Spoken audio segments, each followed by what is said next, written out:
manager. Ils préfèrent voir quelqu'un, un certain Fabien Niamansou, qui sait vraiment le faire voyager. Voilà, il le fait voyager. Après, les conséquences sont énormes. Effectivement, bon, je ne sais pas trop ici comment ça se passe dans le milieu de basketball, puisque il n'y a pas longtemps que je me suis trop intéressé à cause de l'entrepreneuriat que j'ai fait pour faire développer ma marque.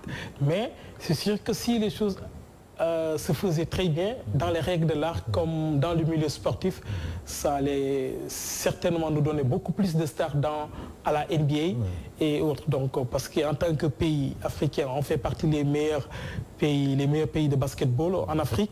Normalement, on devrait voir plus de stars à la NBA que d'autres pays. Donc, on n'a que peut-être, c'est pas Gorgui Sy-Dieng et Taco Fall et tout récemment Georges Niang. Georges Niang, on peut dire qu'il est peut-être né là-bas.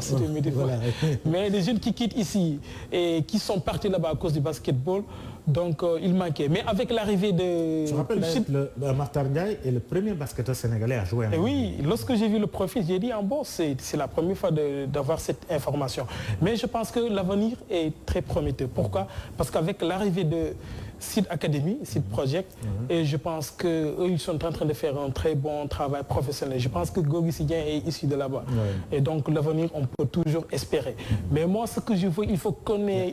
Il y a l'école de management aussi de professeur Saro, qui aujourd'hui est en train de former de cadres véritablement appelés à gérer le sport. À gérer le sport. Donc il faut qu'il y ait à ce niveau-là des gens qui sont très formés du côté du management de sport.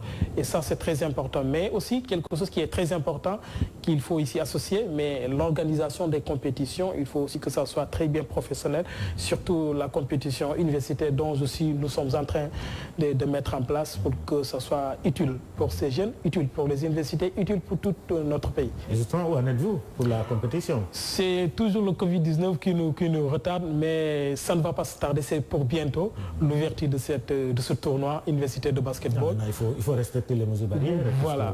Effectivement, donc on est en train de voir par quel moyen, comment respecter les mesures barrières tout en jouant notre compétition. Comment ça va se jouer? Si le tournoi initial est toujours prêt La finale, effectivement, Open the Game donc, aura lieu. Donc nous attendons du côté des autorités du stade Marius Ndiaye qui nous donne le feu vert de pouvoir caler notre date et ensuite jouer. Vous savez, avec les mesures, le couvre-feu surtout, donc le temps est très court et en plus encore il y a le championnat qui vient de démarrer pour trouver une date. Il faut jouer il faut peut-être un jour ordinaire. Un jour ordinaire, oui. Nous sommes en train de réfléchir, mais nous y reviendrons d'ici peu de temps pour annoncer cette finale. Alors jouer en matinale parce que les matchs de basketball du championnat démarrent pratiquement entre 11h midi. Voilà. Effectivement. Donc on n'est pas programmé 10h, 11h. 10h, 11h. Ces heures-là. Oui, c'est possible, c'est une probabilité. Nous allons toujours en discussion avec les autorités du stade de Marius Ndiaye. Et après, quand on va trouver un consensus, nous reviendrons pour donner... pour ceux qui viennent de nous prendre en cours, est-ce que vous pouvez rappeler un peu la finale Open the Game, ça va opposer qui et qui, pourquoi ces choix-là, ces deux établissements? Effectivement, la finale Open the Game va opposer entre ICAO Saint-Michel et SIPDECO. Ce sont les deux finalistes de l'année passée. Donc on a choisi ainsi les deux finalistes pour ouvrir le démarrage de notre compétition, de notre tournoi. Pour la simple et bonne raison, ce sont les deux finalistes. C'est ça le choix. Donc c'est juste une petite compétition qu'on a créée pour créer du folklore, pour créer de l'ambiance, de l'engouement. L'événementiel très bien et inspiré avec le All-Star Game. Avec le All-Star Game des États-Unis, c'est par là qu'on a pris l'inspiration. Donc pour le faire, il y aura du folklore et vraiment, on va faire quelque chose d'événementiel grandiose. Mais malheureusement, il y a Covid. Il y a Covid a tout bloqué. Il y a beaucoup de choses qui ne peuvent pas se faire. Hein? Effectivement, mais on tient debout. On tient debout, c'est difficile dans ce contexte, mais on ne veut pas lâcher le morceau. On est là. Donc, et par là, on lance un appel aux autorités étatiques, administratives qui puissent prêter attention à ce que nous sommes en train de faire. Ce n'est pas un jeu, ce n'est pas des blabla, mais c'est de l'entrepreneuriat, c'est prometteur, ça va créer. C'est de la révolution sportive. Et c'est par là que nous voulons passer pour créer beaucoup d'emplois ici dans ce pays. Et si les portes ne sont pas ouvertes, ça sera très difficile, ça sera vraiment déplorable. On ne doit pas saper le moral des entrepreneurs dans ce contexte de coronavirus. Moi, je pense que ces jeunes entrepreneurs qui sont en train de se battre pour créer de l'emploi ici, pour faire quelque chose, pour faire bouger les choses, ils ont besoin d'avoir un soutien moral, psychologique. On ne demande pas qu'on nous donne des milliards, mais quand même le moral c'est bon. Mais quand vous savez, les gens vous traumatisent avec des discours, ça fait... Vous ne pouvez pas passer par là, vous ne pouvez pas entrer ici, c'est interdit. Il y a beaucoup d'interdictions. Moralement, si vous n'êtes pas fort, mentalement, si vous n'avez pas les forces, vous tombez. Et ça, c'est pas bon. Ce n'est pas un jeu. Si on se donne la vie, il y a beaucoup de personnalités qui sont derrière moi, des personnes âgées qui peuvent être mes mamans, mes papas, mes tontons. Mais s'ils me croient, c'est parce que tout simplement, ils pensent que c'est prometteur. Donc, mais ces experts que nous avons, véritablement, qui interviennent depuis le début, quand même, si le projet n'était pas ambitieux, voilà. il n'aurait pas intervenu. Il n'allait pas intervenir. Ce qu'on fait là, c'est hyper important. Effectivement, donc c'est en ce sens-là que je veux que les autorités étatiques qui détiennent les décisions puissent avoir un œil sur ce que nous sommes en train de faire. C'est un cri de cœur? C'est un cri de cœur, donc j'aime pas le faire publiquement. Bon, j'aime aller dans l'ombre, travailler, mais quand vous n'avez pas l'opportunité de dérouler votre activité avec vos propres moyens sur des places publiques qui nous appartiennent à nous tous, ça pose problème. Donc si les gens ne vous facilitent pas à l'accès de certains lieux publics ou services, ça va être très difficile pour entreprendre et espérer créer des emplois dans l'avenir. Donc, et tout ce que nous faut, c'est parce qu'on a l'amour de notre pays, l'amour de nos universités. Mais ça se poursuit, les contacts, déjà? Oui, les contacts se poursuivent. Des écoles, les inscriptions. Oui, des côtés des écoles, ça se poursuit. Donc, on est toujours en contact. Eux, vraiment, c'est de vrais partenaires. C'est de vrais partenaires, ils nous soutiennent. Donc, ils n'attendent que nous pour déclencher les choses. Donc, il n'est pas tard. Parce que la finale du tournoi même, on l'a placé au mois de juillet. Donc, le tournoi peut se jouer en 2 semaines, en 3 semaines, en 1 mois. Donc, il n'y a pas à se précipiter. Mais seulement la finale de Open de Game que nous attendons toujours pour déclencher des choses et jouer. Et c'est par là que nous voulons lancer pour montrer les gens qu'il y a une marque qui est là pour prendre en charge l'habillement de nos sportifs. Très bien. Nous nous excusons vraiment, il y a un petit problème technique pour pouvoir retrouver nos experts. Si Papi Samb n'est pas en place, on pourrait passer à nos autres panélistes. Voilà, comme Makhtar Ndiaye, parce qu'il ne reste que il nous reste pratiquement 45 minutes, donc on pourra faire le tour avec les autres. On va donc résumer dans quelques instants avec bien sûr Papi Samb sur son thème, et nous allons passer au second thème qui est également très important. Et il s'agit bien sûr de la reconversion de jeunes basketteurs amateurs en basketteurs professionnels, et ça aussi c'est très important. Je pense que Moussa Mbengue, qui est donc head coach, le connaît très bien. Alors le troisième thème, ce sera avec Makhtar Ndiaye, le manager général de l'équipe nationale du Sénégal, donc de basketball. Il y a l'actualité avec l'équipe nationale du Sénégal. C'est sur le management d'équipe d'élite de basketball. En équipe élite, ce n'est pas seulement en équipe nationale, mais c'est les grandes équipes comme des équipes de la NBA, c'est des équipes d'élite. L'équipe nationale, c'est une équipe d'élite. Donc lui, il maîtrise bien cela pour avoir fait un parcours sur lequel nous reviendrons tout à l'heure. On a parlé de management, de projets en cours par rapport en tout cas à ce tournoi. Est-ce que au niveau de ces établissements qui devraient participer en tout cas à ce tournoi, est-ce que la mayonnaise a bien prise? Est-ce que vous avez bien des relais dans ces localités-là pour que véritablement la communication passe comme il le faut? Effectivement, nous avons non seulement des relais, des personnalités qui représentent les départements sportifs de chaque établissement. Super. Voilà, mais cette fois-ci, nous voulons aller plus loin que ça. C'est donner quand même une marge de liberté aux jeunes qui forment les bureaux sportifs des écoles, les étudiants qui sont beaucoup plus dynamiques. Donc cette année, chaque établissement forme son bureau. Voilà, à son propre bureau sportif. Cette année, nous allons s'appuyer sur ces jeunes pour pouvoir vulgariser ce tournoi, cette compétition. De ce fait, qu'est-ce qu'on recherche par là? C'est qu'on veut apprendre par la pratique les jeunes le management déjà. Important. Le management pour qu'ils deviennent des leaders de demain. Il ne faut pas que les petites tâches comme ça, qu'ils restent derrière et qu'ils attendent qu'on leur donne. Ce sont eux d'aller dans le terrain. Je veux par là que chaque établissement puisse créer ce qu'on appelle un département ou bien commission de marketing pour son équipe. Et après, l'équipe, si nous prenons par exemple l'équipe de Saint-Michel ou de ISEC ou de ICAO, normalement l'équipe doit avoir un département de marketing et de sponsoring. Ce sont les jeunes étudiants, ils doivent confier les jeunes étudiants à aller à la recherche des sponsors pour leur propre équipe. Lorsqu'ils viendront pour jouer à notre tournoi, ils doivent pouvoir normalement aller négocier un partenariat de sponsoring avec une banque de la place, avec une entreprise de la place. Écoutez, nous partons à une compétition qui fait le buzz. Donc, très bien. Voilà. Alors, nous allons retrouver Martin Ndiaye avant, donc nous allons aller chez Martin Ndiaye avant de retrouver Papi Samb aux États-Unis. Martin Ndiaye, bonjour. Bonjour. Alors, très bien. Vous êtes manager général de l'équipe nationale du Sénégal de basketball masculine. Hein? Vous êtes ancien agent de joueur. Martin Ndiaye est depuis plus de 3 ans en scout pour les New York Knicks. Martin Ndiaye était entré sur la scène internationale lors du championnat d'Afrique d'Angola de 1989.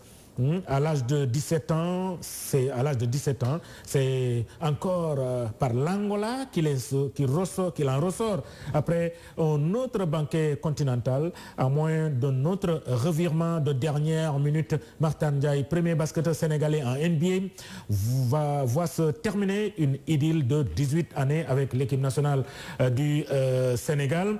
La fin n'est pas celle qu'il aurait aimé avoir, mais l'ancien capitaine de la tanière aura passé du bon temps avec plusieurs générations de Lions de basketball. Dernier capitaine de Dean State et de North Carolina, Martin Ndiaye a connu un parcours fait de belles aventures du lycée Doak Hill à Michigan, où il a pu jouer avec le Fab Five 1993-1995, en passant par North Carolina 1996-1998, aux côtés de Vince Carter et Antoine Jamison et bien d'autres joueurs. À sa sortie de North Carolina, et avant de faire l'essentiel de sa carrière en Europe, Martin Ndiaye a donc été le premier joueur sénégalais à évoluer en NBA lors de la saison du Lookout en 1998-1999 avec les Grizzlies de Vancouver. Signé en tant que free agent, il a disputé 4 matchs avant d'être tradé au Magic, qu'il a rapidement libéré de son contrat. En 2001-2002, Martin Ndiaye est ensuite revenu en D-League sous les couleurs North Charleston Gators.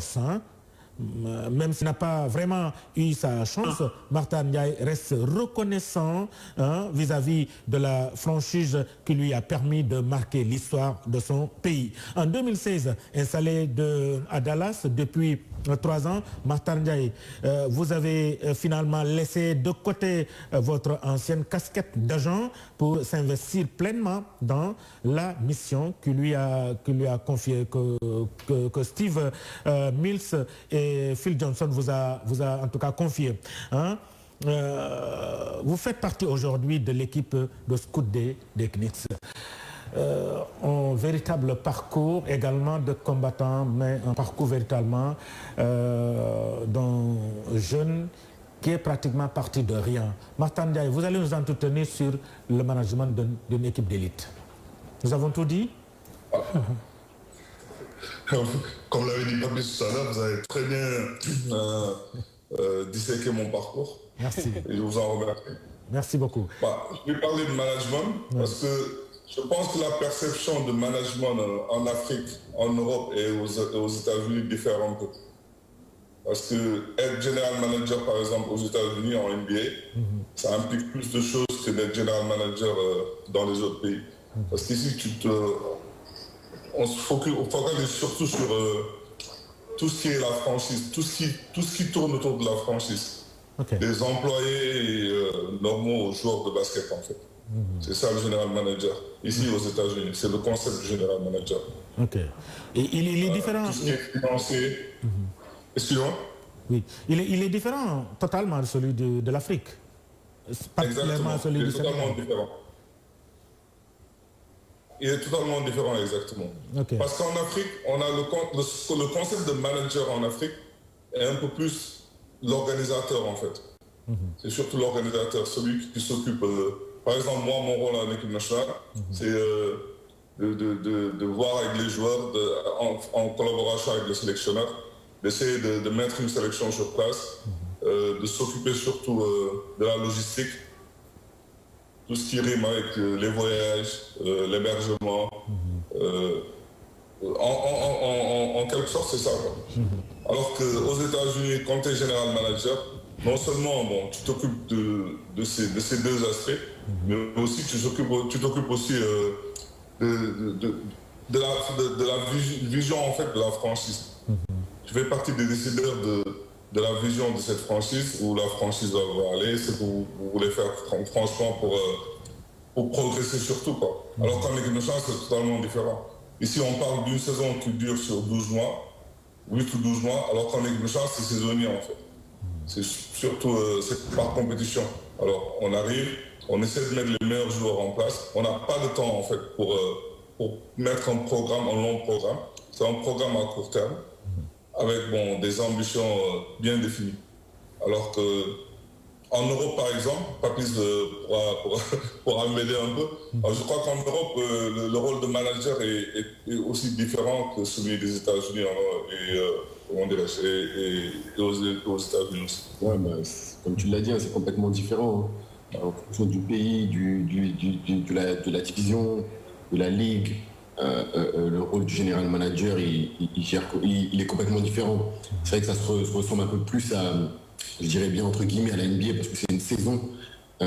Mais c'est vrai que par rapport à l'équipe nationale, c'est différent parce qu'un général manager dans une équipe professionnelle, il s'occupe de mettre entre guillemets l'équipe en place avec le coach, de voir par rapport au budget qu'est-ce qui est possible de faire en fonction du recrutement. Il va s'occuper de gérer une équipe pour comme tu dis, s'occuper des déplacements, que les matchs tout se passe bien. Voilà, il va vraiment s'occuper, c'est lui le cœur entre guillemets du club, quoi. Exactement. Ça c'est bien résumé, c'est le cœur du club. Alors, en Afrique, je crois qu'aujourd'hui, pour ceux qui aspirent d'être manager un jour, c'est surtout de se focaliser sur l'organisation d'abord, et être discipliné surtout, et avoir une rigueur dans le travail. Parce que si tu veux faire partie des gens qui prennent les décisions, je crois qu'il faut vraiment faire le travail d'appoint. C'est-à-dire faire des recherches sur les joueurs que tu veux prendre dans ton projet, regarder s'ils ont le profil idéal pour mener ton projet à bon terme, parce que si vous vous trompez sur les joueurs, c'est sûr que le projet n'ira nulle part. Et après, c'est votre tête, quoi. Et je pense que c'est surtout ça. On n'a pas été trop exposé à la NBA. Moi, d'abord, en étant tout jeune, je n'ai pas été très exposé à la NBA. Mon rêve, c'était d'aller jouer en France. Alors, je pense que tout ce qu'on est en train de faire au Sénégal aujourd'hui, c'est un peu du copier-coller par rapport à ce qui se faisait en France. Maintenant, des gens comme nous, sur ce panel, nous sommes en train de faire évoluer les choses un peu. On apporte une autre vision du management, de l'entraînement, du sport en général, je crois. Parce qu'on est en train de mélanger toutes les sauces pour avoir un bon plan. Pour parler de manière crue. Voilà. Okay. Alors qu'est-ce qu'un manager doit aujourd'hui intégrer pour pouvoir gérer une équipe d'élite? Il faut d'abord savoir communiquer d'abord. Je crois que c'est important, c'est très important même, savoir communiquer. Et derrière, avoir les gens qu'il faut autour, quoi. Parce que tu ne peux pas manager les gens qui sont contre toi. Si vous avez la même vision, c'est plus facile de les manager. Et après, avoir ce sens de partage et surtout pouvoir déléguer. Parce qu'on n'est pas tous, on a tous une vision différente, on a tous une philosophie différente. Et je crois que le manager, c'est celui qui est en charge de ramener toutes ces philosophies et d'en faire une philosophie pour le bien de la franchise, de l'équipe ou de l'organisation. C'est la même conceptualisation, Papi Samb, par rapport en tout cas au management, les aspects qu'il faut intégrer au niveau de l'Europe, notamment en France? Oui, bien sûr, c'est comme il l'a dit, c'est des choses super importantes au niveau de la communication, savoir communiquer quand tu es manager ou même dans n'importe quel domaine, hein, que ce soit dans le domaine du coaching. Si tu as un problème de communication, un message à transmettre à tes athlètes ou à ton équipe, ça va être compliqué. Et comme dit, d'être bien entouré, de savoir travailler en équipe, parce qu'on ne travaille pas seul. Donc toutes ces qualités-là sont super importantes pour pouvoir évoluer dans l'élite, en tout cas, que ce soit dans le coaching, le management, en tant que joueur. C'est très très important. Alors Mara, est-ce qu'il faut jouer en équipe nationale pour pouvoir être manager d'une équipe d'élite, Matar? Ben non, du tout. Parce que c'est deux choses totalement différentes. C'est comme, il y a des avocats qui sont managers, il y a des docteurs qui sont managers. Dans tout métier, il y a des managers. Je crois que c'est une philosophie, ça s'apprend. Et bon, moi, avec mon expérience, je suis passé un peu partout dans les métiers du sport. J'étais joueur, je suis devenu agent, après agent, maintenant je suis scout. Et je pense que c'est toutes ces expériences ensemble qui m'ont permis aujourd'hui d'avoir cette vision, en fait, pour notre équipe nationale, pour le sport en général.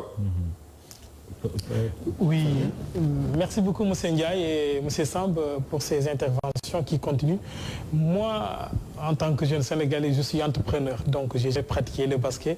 Je fais partie des initiateurs de cette compétition Up School Basketball qui est à l'origine de ces débats que vous voyez. Au départ, c'était pour faire la promotion d'une marque que j'ai mis en place. Et j'ai décidé d'organiser une compétition de basketball universitaire. Et nous l'avons nommé Up School Basketball. Aujourd'hui, moi, mon ambition, je sais que le basketball, autant que le football, ce sont des sports collectifs qui rassemblent tout le monde malgré nos différences. Et je sais que les jeunes aiment le basketball. Aujourd'hui, si ce débat c'était un débat politique, on n'allait pas avoir peut-être tout ce public qui nous suit. Donc c'est parce que c'est le sport. Nous tous, nous aimons nos sports malgré nos différences, nos origines, etc. Aujourd'hui, mon ambition, c'est de profiter de ce sport pour amener vers l'essentiel aux jeunes, profiter d'organiser une compétition universitaire à l'image même des compétitions universitaires en Amérique, aux États-Unis du Moyen ou bien en Europe. Est-ce qu'aujourd'hui, je n'ai pas une grande idée par rapport aux emplois que crée le basketball par rapport au football? Est-ce qu'aux États-Unis, là, vous êtes, donc demain, nous, on peut espérer, si les choses sont très bien organisées, de pouvoir créer des métiers autour du sport, notamment le basketball. Qu'est-ce que vous en pensez? Moi, je prends la parole en premier. Donc, le sport, ça te permet de t'ouvrir au monde, en fait. À travers le sport, tu fais des rencontres. Comme dit, c'est un sport, c'est pas un sport individuel. Tu côtoies des personnes de différentes origines, de différents quartiers, de plein de choses différentes. Donc, bien sûr, commencer par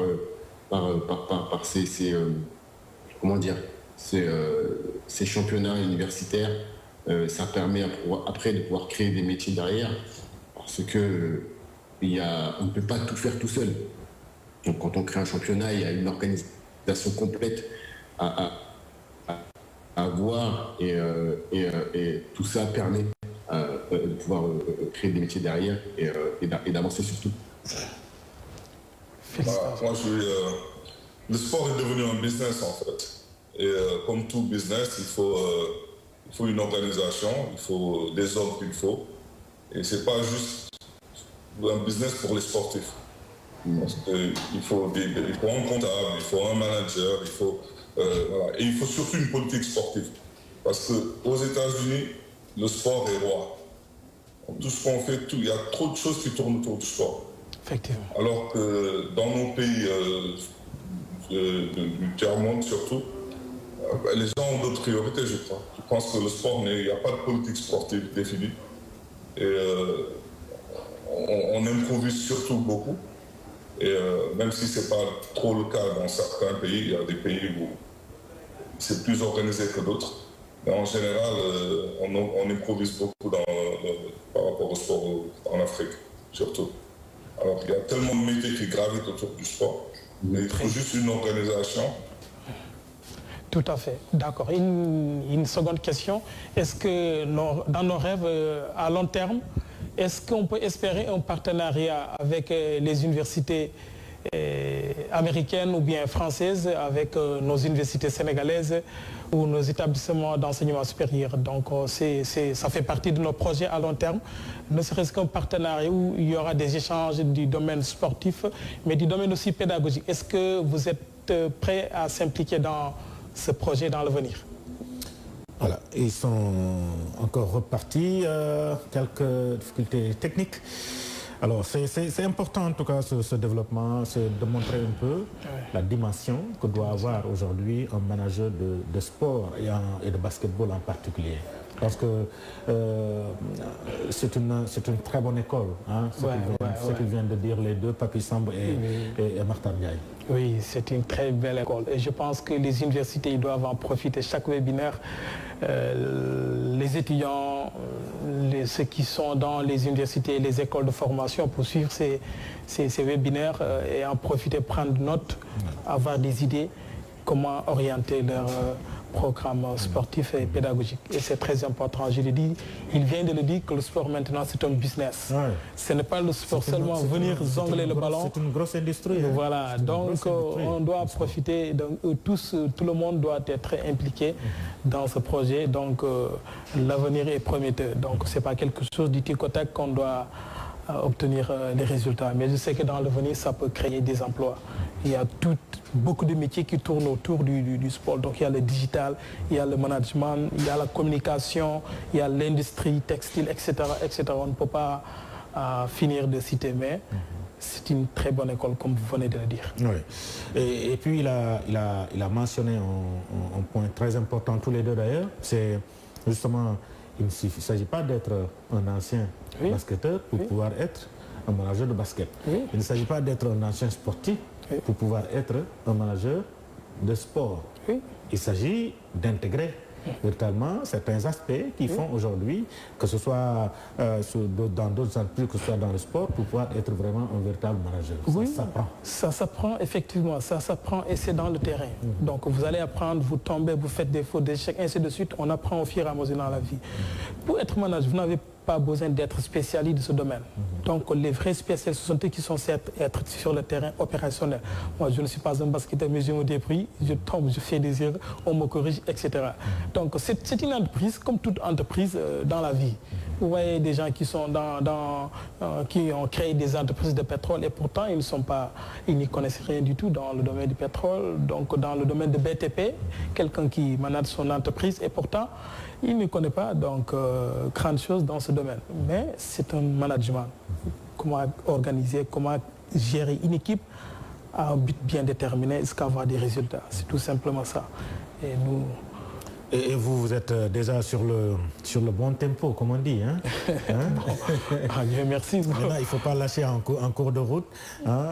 Je pense qu'aujourd'hui, le basket sénégalais a besoin de l'intégration de ces écoles de formation pour pouvoir faire un basket de demain. Effectivement. Et aujourd'hui, nous avons vu le Dakar University Club, le Duc,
Toujours votre, bien sûr, magazine Hub School Basketball, véritablement avec ce deuxième thème sur lequel troisième thème, le management d'équipe d'élite de basketball avec Martin Ndiaye, manager général de l'équipe nationale de basketball masculin du Sénégal.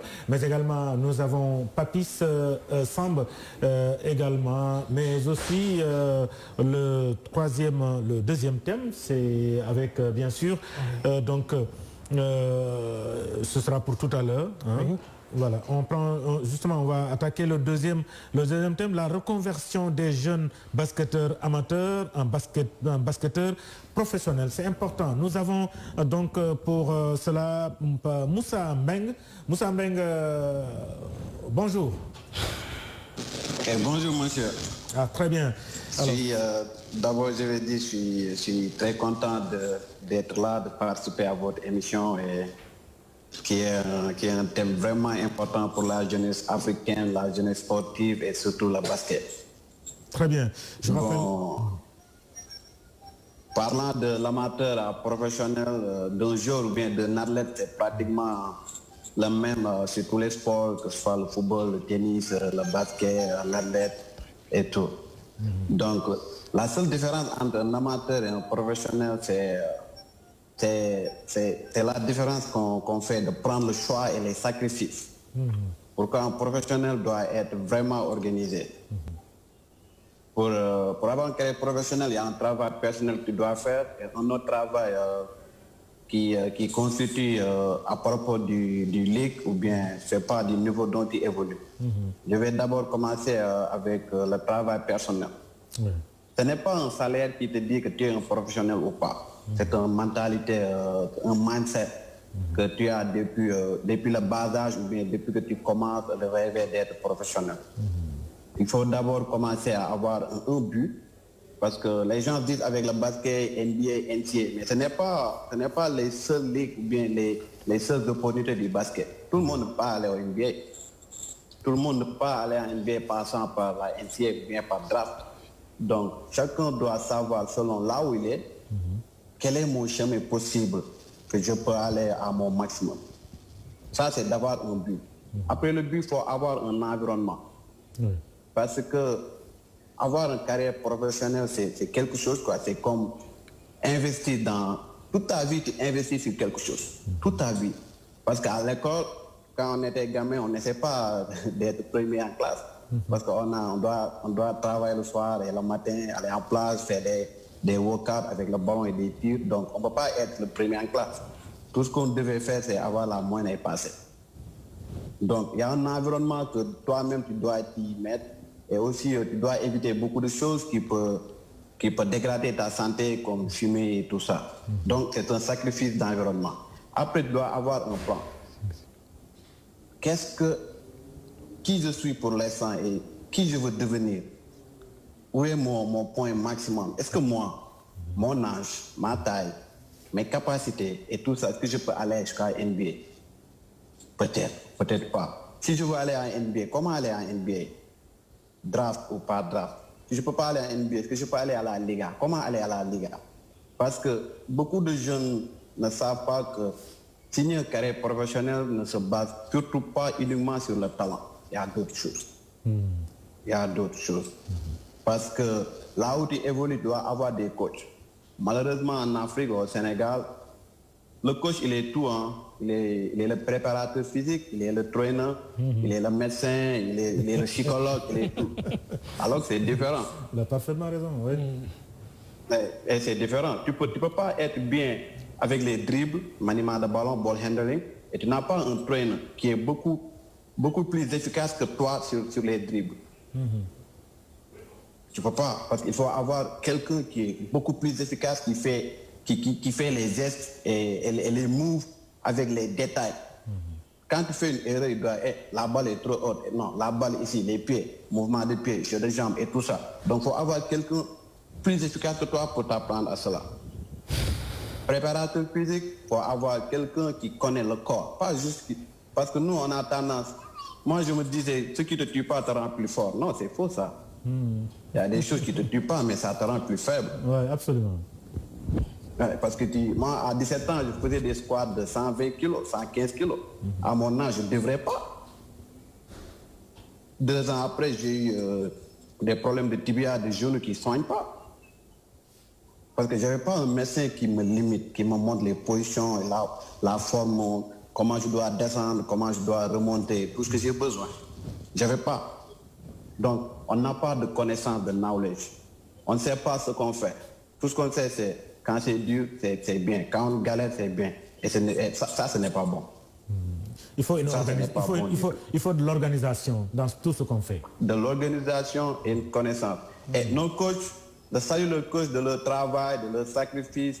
Moi, mon coach venait de coach Nicolas Tendeng, de Kermassar, en ville, au Saint-Michel, avec la gendarme. Ça, c'est dur. Mais il est bien dans son milieu. Mais est-ce qu'ils savent comment NCA ils entraînent? Est-ce qu'ils savent le programme? Est-ce qu'ils savent la Liga, le programme? Est-ce qu'ils savent ailleurs, en Chine, en Asie? Est-ce qu'ils savent le programme? Les drills, les exercices de dribble, les exercices de tir et tout ça. Tout ce qu'ils pouvaient m'apprendre, c'est la basket en général. Mais les détails, c'est ce qui fait la différence. Okay. Tu ne peux pas aller en NBA et tu n'as pas un plan de training NBA. Parce que nous, à Yao Ming, on travaille avec la NBA. Donc, nous avons un training plan, NBA training plan. Comment les joueurs NBA ils travaillent, comment ils jouent, quelles relations. Donc, ils préparent le joueur jusqu'à quand il va aux États-Unis à la NCA, il soit plus ou moins identique à ce qu'il cherche, à ce qu'il veut. Ça veut dire que tu vends un produit, tu vends à quelqu'un, il faut savoir, cette personne, qu'est-ce qu'il veut. Tu ne peux pas juste prendre quelque chose, tu prends une croix et tu vois un musulman. Il ne sait pas la valeur. Il ne sait pas la valeur. Donc, nos coachs doivent projeter, parce que le basket, ça progresse, ça update. Il y a tout. Et malheureusement, même avec notre équipe nationale, on est toujours en arrière. On croit que si on a de grandes tailles, on va gagner. La dernière Coupe du Monde, j'étais en Chine, je suis allé les regarder. Il n'y avait que des grandes tailles. Il y avait un meneur, un arrière. Et le reste, 4-5, 4-5. Ils ne défendent pas. Tout ce qu'ils pouvaient faire, c'est prendre des rebonds. Et l'autre équipe n'arrêtait pas trop. Donc, il faut nous-mêmes, on recadre la jeunesse avec ce qu'il faut, avec l'environnement. On le dit, tu dois aller à NCA, c'est ça. Comme Papi Samba a clarifié, il y a beaucoup de collèges. Comment entrer en collège? Comment être sélectionné en draft? Moi, je pose beaucoup de questions à mes jeunes joueurs. Je dis, comment aller en draft? Ils ne savent pas. Comment être sélectionné en draft? Ils ne savent pas. Il y a beaucoup de choses qu'ils ne savent pas. Et eux tous, ils rêvent la NBA. Et qu'on se dise la vérité. Il n'y a pas... Pour ici, un basketteur sénégalais, évoluant en Sénégal, aller en NBA, sa chance n'est pas 0,1%. Avec ce système, on peut changer le système. On peut mettre, comme Matar a dit, les hommes qu'il faut à la place qu'il faut. Il y a des gens qui connaissent. Il y a beaucoup de Sénégalais qui évoluent à l'extérieur, aux États-Unis, en Europe. On a remis le traîneur de Jimmy Butler. On a besoin de lui. On a besoin, ici, Papis et Matar, on a besoin d'eux. Donc il faut qu'on investisse dans le sport. En Afrique, il n'y a pas beaucoup de personnes qui font comme Fabien. Il investit dans le sport, changer le sport. Pour eux, investir, c'est autre chose, quoi, dans l'industrie, dans d'autres choses. C'est pourquoi on n'a pas de bons résultats. Donc le joueur professionnel, personnel, il doit savoir c'est quoi mon chemin. Parce qu'un jour doit faire statistique. Moi, quand je fais 10 tirs de 3 points, combien je mets? Donc, tu as un nombre statistique de 3 points. Quand je fais 10 lancers francs, combien de mets? Et tout ça, comment je gère la pression? Mon corps, il y a quelles blessures? Avec ma taille, avec mon type de jeu, il y a quelles blessures qui peuvent m'atteindre? Et comment éviter ces blessures? Tout ça, le joueur doit savoir personnellement. Et son plan, il doit avoir... comme on dit, yearly plan, un plan une année, tu dis, dans 2021, dans 2022, c'est ça que je veux atteindre. Dans 6 mois, c'est ça que je veux atteindre. Dans 3 mois, c'est ça que je veux atteindre. Dans ce mois, c'est ça mon programme. Dans cette semaine, c'est ça mon programme. Dans mon jour, c'est ça mon programme. Donc tu as un plan et tu suis ton plan. Mais il te faut des gens à aider à faire ce plan. Le coach doit t'aider, le trainer doit t'aider, le préparateur physique doit t'aider. Un agent doit dire comment signer un contrat, un bon contrat et tout ça. Parce qu'on dit quelqu'un est allé aux États-Unis, mais on ne sait pas dans quelles conditions il est allé, on ne sait pas. Est-ce qu'il a un avenir là-bas? Et c'est un peu honte que tout ce qui est bon de Sénégal, tout ce qui est bien, un bon jour et tout, il doit sortir du Sénégal pour aller améliorer une autre ligue, pour aller améliorer une autre association. Pourquoi nous-mêmes, on ne crée pas une ligue? Une bonne ligue. Pourquoi nous-mêmes, on prépare? Parce qu'on ne doit pas attendre de l'État. Moi, je ne suis pas dit, non, l'État ne nous aide pas, l'État n'aide pas là. C'est un point important que vous venez de souligner, la création d'une ligue. Est-ce que c'est possible dans ces conditions au Sénégal? Si c'est possible, qu'est-ce qu'il faut en définitive? Le sport est possible partout où il y a un public. S'il y a un public, le sport c'est possible. Parce que ici, si moi on me demandait de faire une bonne ligue, la D1, comment ça marche là, moi je crois que je l'aurais un peu modifié. Je vais prendre les 14 régions. Chaque région, tu as une équipe. Tu es en D1, tu ne descends pas. Peu importe, tu ne descends pas, tu es en D1. On a 14 régions. Et à Dakar, on a peut-être 4 ou 5 bonnes équipes. On les maintient. À Thiès, on maintient les 2 bonnes équipes. À Saint-Louis, il y a 2. Et toutes les autres, on maintient leur équipe. Comme ça, un bon joueur qui est sur le banc de Duc ou Douane, avec son salaire, si tu l'amènes à Ziguinchor ou Sédhiou, avec le bon salaire, et il joue 35 minutes ou 30 minutes chaque match, mais il va partir. Très bien. Parce qu'il est sur le banc avec le même salaire. Tu l'amènes d'autre part. Parce que tu sors de Dakar, Saint-Louis, Thiès et Mbour, la basket c'est un peu low, c'est un peu faible. Et si on veut développer le basket du Sénégal, on doit développer toutes les parties du Sénégal. Très bien. Tout le monde. Et le basket ne doit pas être simplement pour les basketteurs. Merci. Merci, c'est très clair. Est-ce que je peux connaître un peu? Oui, en une minute, oui. Oui, une minute. Ouais. Les stades doivent être quelque part que tout le monde qui va, on ne sait pas, doit se sentir à l'aise. Même quelqu'un qui ne connaît pas le sport. Donc il doit avoir une ambiance de bonne animation. Comme la NBA, ce n'est pas tous qui sont là-bas, ils savent le basket. Non, il y a des gens qui savent rien du basket. Mais ils vont à la NBA parce qu'ils vont faire des Snapchat, ils vont poster tout ça. Il y a de l'animation, il y a plein de choses qui sont dans un match de NBA. C'est les retrouvailles de famille, les retrouvailles de copains, voilà, de l'animation, de l'entertainment. Il y a tout. Ouais, absolument. Ouais, donc, avec tout le respect que j'ai pour le basket Sénégal, aller à Marchindia, des fois, c'est... Même connaissant les règles du basket, aller à Marchindia, ce n'est pas un bon temps. Hein. Merci beaucoup, merci. Ce n'est pas un bon temps. Merci Ben. Malheureusement, on est rattrapé par le temps. Je vais demander très rapidement à Makhtar Ndiaye de donner son point de vue, très rapidement, en une minute chacun. Makhtar? Ouais, je suis là. Voilà. Non, mais comme on discutait avec Fabrice tout à l'heure, on parlait de ça. Je crois qu'aujourd'hui, il faut une politique sportive bien définie, il nous faut des infrastructures.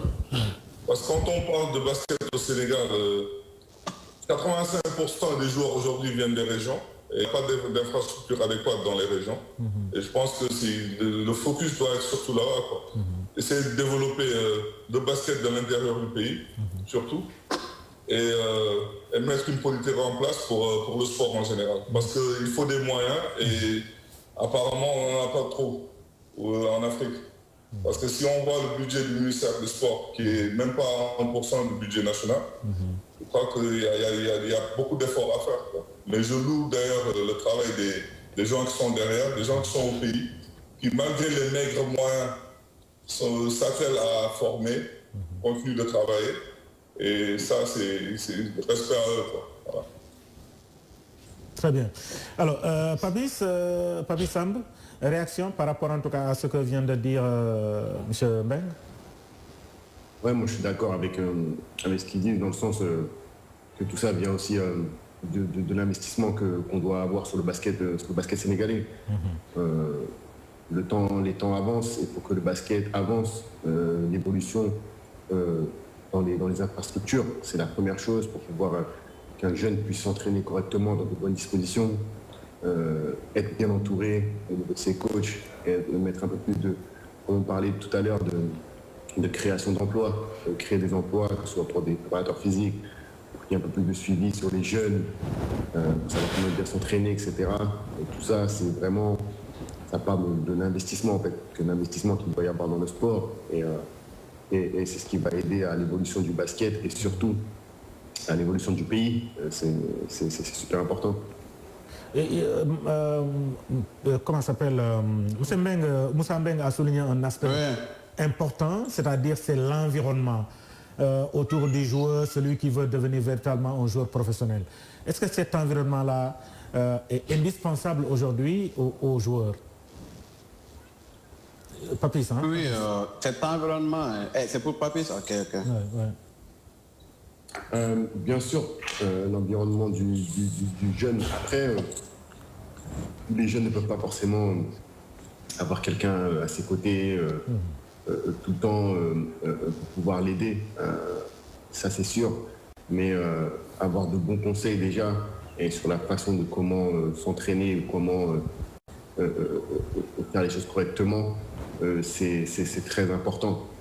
Parce que comme pour réussir en tant qu'athlète ou dans la vie en général, c'est un investissement. Et quand tu t'investis, il faut t'investir sur les bonnes choses, pas dédier. Très bien. Martin, vous avez bénéficié de ça? Oui, je reviens à vous. Vous avez bénéficié de ça pour aller jouer, pour être un joueur professionnel, parce que vous avez été le premier joueur sénégalais à évoluer en NBA? C'est-à-dire l'environnement, un bon encadrement. Par mon rêve, en fait. Parce que mon rêve n'était pas de jouer en NBA. Mon rêve, c'était d'être professionnel en France. Ouais.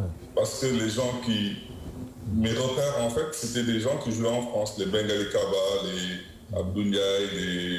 Je sais pas, j'en passe. Aimé Toupane. C'est des gens, parce que j'étais exposé à ça, en fait. Okay. Aujourd'hui, la donne est différente. Parce que le basket américain est exposé en Afrique, est plus exposé en Afrique. Alors les gamins, ils peuvent rêver.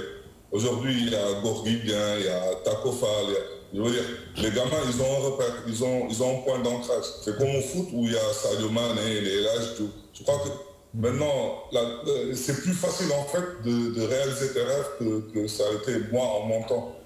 Très bien. Merci beaucoup. Vous avez un mot? Effectivement, j'ai un message à lancer à nos compatriotes qui sont à l'étranger. Monsieur Ndiaye, Monsieur Samb et Mbeng. Vous ne pouvez pas comprendre la fierté et le bonheur que nous avons lorsqu'on voit nos compatriotes qui sont dans de hautes institutions, qui travaillent, ils sont dans la Maison Blanche, ils sont à la NBA, ils sont en Europe dans les grandes universités américaines, chinoises, européennes. Donc, malheureusement, nous tous, nous ne pouvons pas aller à l'étranger et laisser ici le pays. Donc maintenant, la mission, comment je vous prie, et si c'est possible de nouer des partenariats entre ces universités où vous êtes, que ce soit aux États-Unis, en France ou en Europe ou en Chine, avec les universités du Sénégal ici, afin que les jeunes étudiants puissent de temps en temps, si l'occasion se présente, de faire des stages là-bas en Europe ou aux États-Unis ou ailleurs. Ou même de venir ici, stages, des camps ici, des stages, que ce soit du point de vue sportif ou pédagogique. Parce qu'on en a besoin. Moi, je dis, j'utilise le sport pour créer des emplois. On utilise le sport pour faire développer le pays. Notre pays, le Sénégal, en a besoin. Et avec cette crise Covid-19, on a compris la faiblesse de nos États. On ne peut pas regarder notre pays comme ça. Moi, lorsque j'ai vu vos profils, j'étais complètement séduit, ébahi, impressionné. Merci. Donc, nous vous prions. Donc, pendant les vacances à venir, du 18 au 15 août, nous préparons un camp de basket de très haut niveau, de haute facture. On va en discuter plus tard. Je ne peux pas dévoiler ça tout ici devant les caméras, mais je suis sûr et certain que c'est un programme extraordinaire et nous avons besoin de vos compétences et de votre implication. C'est la mission c'est des gens, que je vous prie. Ouais. C'est des gens déjà qui s'impliquent pour le développement du basket, vous l'avez dit. Nous aurons l'occasion véritablement de les regrouper dans une salle un jour et devant des jeunes joueurs, de jeunes managers véritablement pour en tout cas faire transférer leurs connaissances à cette jeune génération pour le futur de notre sport, pour le futur de notre basketball. Le temps qui nous est... donc le temps on a été rattrapé par le temps. Merci Martar Ndiaye, manager de l'équipe nationale du Sénégal. Merci beaucoup. Merci Papis Samb. Merci pour l'invitation surtout. Voilà. Merci à vous. Merci Papi Samb. Merci à vous. Voilà. Merci Moussa Mbeng. Merci à vous aussi, merci pour l'opportunité. Très bien. C'est un plaisir véritablement d'être avec ces éminents experts, en tout cas, du basketball sénégalais, du basketball africain, du basketball européen et du basketball mondial. Mesdames, Messieurs, merci à Fabien Nimassou. Félicitations et bon courage surtout. Merci beaucoup. Merci à vous. Merci à la DTV. La DTV est là pour vous accompagner sur tous ces projets, véritablement, qui sont des projets ambitieux pour le devenir de notre sport. Merci. Merci également à Saro. Mesdames, Messieurs, on se retrouve très prochainement pour un autre numéro avec d'autres thèmes, avec également d'autres experts. C'est un plaisir de vous retrouver. Passez un excellent week-end en compagnie des programmes de la DTV. Au revoir.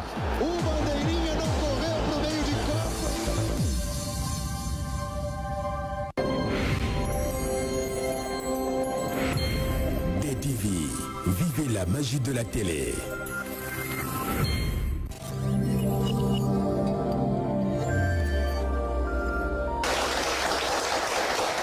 Merci beaucoup, charmant public. Merci beaucoup à vous aussi, amis téléspectateurs de la magie de la télé. Merci de nous accueillir encore une fois chez vous. Cette semaine-ci encore, voilà, dans le cadre de cette émission Champion des mots.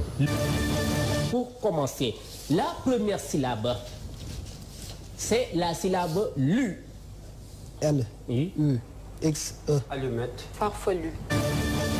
Adjectif qualificatif féminin singulier de 7 lettres qui désigne quelqu'un ou quelque chose qui se situe entre deux extrêmes, qui n'est ni bon ni mauvais. Moyen. Épaulé pour voir. M. O. Y. E.